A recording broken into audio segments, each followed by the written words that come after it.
Hello friends, my name is Emile, and welcome back to another edition of the Hot Lap Classic. This time taking a look at the 1998 Nissan Slieighty. This car was requested by Racer, and basically what a Slieighty is the rear end of a 180SX, I believe, and the front end of an S13 Silvia. Personally, if you ask me, it's not a great idea. I would much prefer it to be the other way round, a la the North American S13s, but there you go. Anyways, the race mod for this thing is actually really cool looking. You can get this in red or gold. I went for this sort of goldy colour.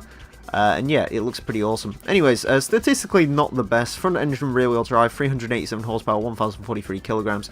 A fair amount of torque actually though. So it should be interesting to see how this car compares, especially considering we've already had a 200SX round. That was the Type Qs. I think that's at a time of like a 32.7, so yeah, it would be aiming around there. Anyways, it is going to get 6 laps of the Motorsports Land tracks at the best time it possibly can. Our current leader is a Suzuki Coulter Spikes Peak Edition. That's at a time of 28.209, which this car is kind of unlikely to beat. Well, rather, kind of unlikely. Very unlikely. But like I said, the 200SX, a 32.7, could this car go toe-to-toe with that car? That is the question here. But yeah, I mean, I'm slowly starting to come around a little bit more to these sort of drifty Nissans, but really not by much. You know, I really do not like the S14 still, but I mean, you know, the S13 and the sort of the fastback ones, the coupes, I can sort of appreciate these ones a little bit more now, but even still, you know, this car doesn't particularly set me hair on fire. Kind of drifty. It's a nice-ish car to drive. Feels very light, although then again, the last thing I had out on here was the Lexus GS300, and that was a very heavy car. This one, of course, nowhere near as heavy as that is, although, to be fair, it's nowhere near as quick and straight line either. It just sort of wants to drift, which is, you know, that's fine. I guess you can use this track as a drifting track, but it's not quite what you're supposed to be doing, car. You're supposed to be setting the best lap time you possibly can. That's why it's called the Hot Lap Classic, not the Drift Lap Classic. Although I'm sure that would get much more YouTube hits. Oh well. To be fair, people seem to like the Hot Lap Classic, and I like doing the Hot Lap Classic, and we're probably going to do this for the next 500 days, so I hope you're used to it. Or if you're not, you better get used to it, because this series isn't going anywhere as of yet. Anyways, 33.341, not particularly spectacular. I mean, it does beat the MX-5, which I guess is another car which is kind of comparable to this, but yeah. It did sort of want to get this thing much more towards the 200SX. Again, 32.7 would be the time that this car would have to beat. I believe I mentioned this was requested by Racer. If I didn't, then it is, so now you know, if you didn't know already.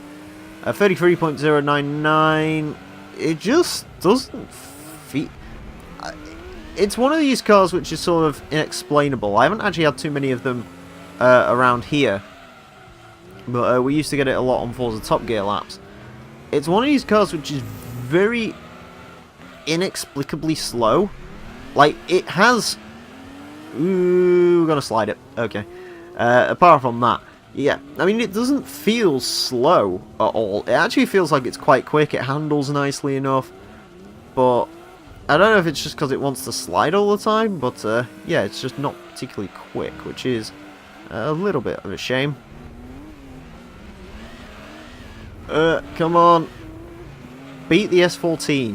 I don't think it's quite got that much pace in it, but yeah, I mean, like I said, if you want to go slidey, this car seems to be ideal for you, but if you want to go quickie, just gonna slide everywhere. Stop sliding, please. I can see the ghost car behind me. 32.77, wow. Okay, I'm not actually sure. I want to say this slightly lost out to the 200SX, but if it did, really not by much, looking at that. Yeah, it just wants the drifty everywhere, which is not really what you want. But, you know, it's still a cool car. Or rather, it looks cool with the race mod, I guess. Then apparently that, yeah, could it have gone quicker?